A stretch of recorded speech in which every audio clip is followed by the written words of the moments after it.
Chi l'ha detto che Natale e il presepe hanno il monopolio sulle ricostruzioni delle Sacre Scritture?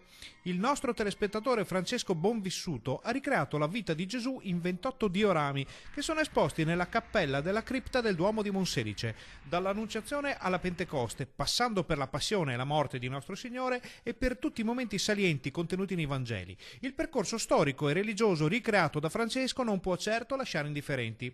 La qualità delle figure e l'attenzione messa nelle ricostruzioni, dove anche i dettagli delle vesti e le espressioni delle figure in resina sono curati in modo perfetto, rendono le 28 scene un'esperienza religiosa e artistica. È una raffigurazione pasquale sulla passione, dall'ingresso in Gerusalemme fino alla Pentecoste.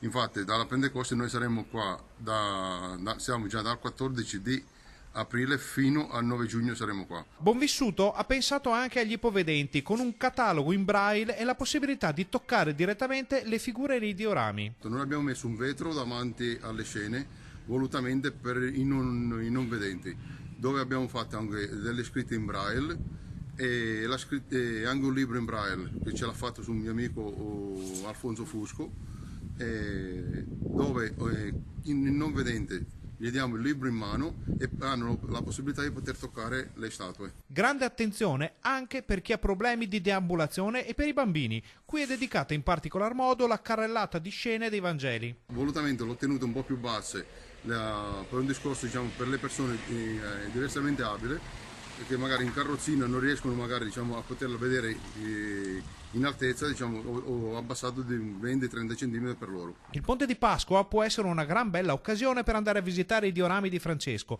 che a giugno troveranno posto addirittura al Santo di Padova.